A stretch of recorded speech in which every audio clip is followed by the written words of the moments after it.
যদি তৃতীয় বিশ্বযুদ্ধ শুরু হয়ে যায় আপনি কিভাবে বাঁচবেন? পৃথিবীতে এমন কিছু দেশ আছে যেখানে তৃতীয় বিশ্বযুদ্ধ শুরু হলেও নিরাপদ থাকার সম্ভাবনা অনেক বেশি। প্রথম অবস্থানে নিউজিল্যান্ড। এটি বড় শক্তিধর দেশগুলোর প্রধান সামরিক লক্ষ্যবস্তু থেকে অনেক দূরে, তাই যুদ্ধের সরাসরি প্রভাব এখানে পৌঁছানোর সম্ভাবনা তুলনামূলকভাবে কম। দ্বিতীয়ত, নিউজিল্যান্ড বহু বছর ধরে নিজেকে পারমাণবিক অস্ত্রমুক্ত দেশ হিসেবে ঘোষণা করেছে। আরেকটি বড় বিষয় হল খাদ্য উৎপাদন। এই দেশটি কৃষি ও পশু পালনে খুবই সমৃদ্ধ।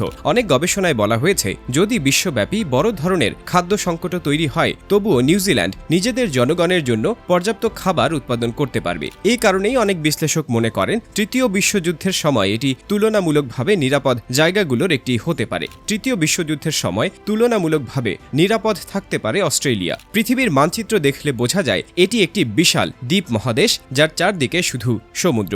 এই ভৌগোলিক অবস্থানই এটিকে অনেকটা সুরক্ষা দেয়। বড় বড় যুদ্ধ সাধারণত কাছাকাছি দেশগুলোর মধ্যে বেশি হয়, কিন্তু অস্ট্রেলিয়া অনেকটাই দূরে অবস্থিত। এর পাশাপাশি দেশটি খাদ্য উৎপাদনের দিক থেকেও বেশ শক্তিশালী। এখানে প্রচুর কৃষি জমি রয়েছে এবং বিভিন্ন ধরনের খাদ্য উৎপাদন হয়। তৃতীয়ত, দক্ষিণ আফ্রিকা। আফ্রিকা মহাদেশের এই দেশটি প্রাকৃতিক সম্পদে বেশ সমৃদ্ধ। এখানে রয়েছে বিশাল উর্বর জমি, প্রচুর কৃষি উৎপাদন এবং মিঠা পানির অনেক উৎস। এসব কারণে অনেক বিশেষজ্ঞ মনে করেন বড় ধরনের বৈশ্বিক সংকটেও দক্ষিণ আফ্রিকা নিজের খাদ্য চাহিদা পূরণ করতে সক্ষম হতে পারে। এবার আসি এমন একটি দেশের কথায় যার নাম শুনলে অনেকের মনে প্রথমেই ফুটবলের কথা আসে। হ্যাঁ, কথা হচ্ছে আর্জেন্টিনার। ফুটবল কিংবদন্তি লিওনেল মেসির এই দেশটি কৃষি উৎপাদনের জন্য খুব বিখ্যাত। আর্জেন্টিনায় বিশাল পরিমাণ কৃষি জমি রয়েছে এবং এখানে প্রচুর শস্য ও খাদ্য উৎপাদন হয়। গরুর মাংস, গম, ভুট্টা এবং সয়াবিন উৎপাদনের জন্য দেশটি বিশ্বের অন্যতম গুরুত্বপূর্ণ অঞ্চল। কিছু গবেষণায় বলা হয়েছে, যদি পৃথিবীতে বড় ধরনের পারমাণবিক যুদ্ধ হয়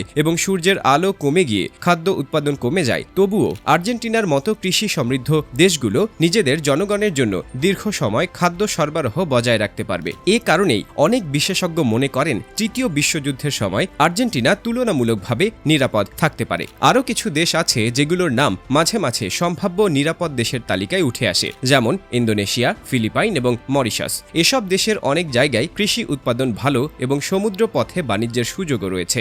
বিশেষ করে ইন্দোনেশিয়া আকারে বড় একটি দ্বীপপুঞ্জ রাষ্ট্র, যেখানে অনেক দ্বীপ রয়েছে। এর ফলে পুরো দেশ একসাথে বড় ধরনের আক্রমণের শিকার হওয়ার সম্ভাবনা তুলনামূলকভাবে কম বলে মনে করেন কিছু বিশ্লেষক। তবে এসব দেশের রাজনৈতিক ও সামাজিক পরিস্থিতিও গুরুত্বপূর্ণ বিষয়। অন্যদিকে বিশ্বের সবচেয়ে শান্তিপূর্ণ দেশগুলোর তালিকাও মাঝে মাঝে আলোচনায় আসে। গ্লোবাল পিস ইন্ডেক্স অনুযায়ী Iceland, Ireland, New Zealand, Austria, Switzerland, Singapore, Portugal, Denmark, Slovenia এবং ফিনল্যান্ড বিশ্বের সবচেয়ে শান্তিপূর্ণ দেশগুলোর মধ্যে রয়েছে।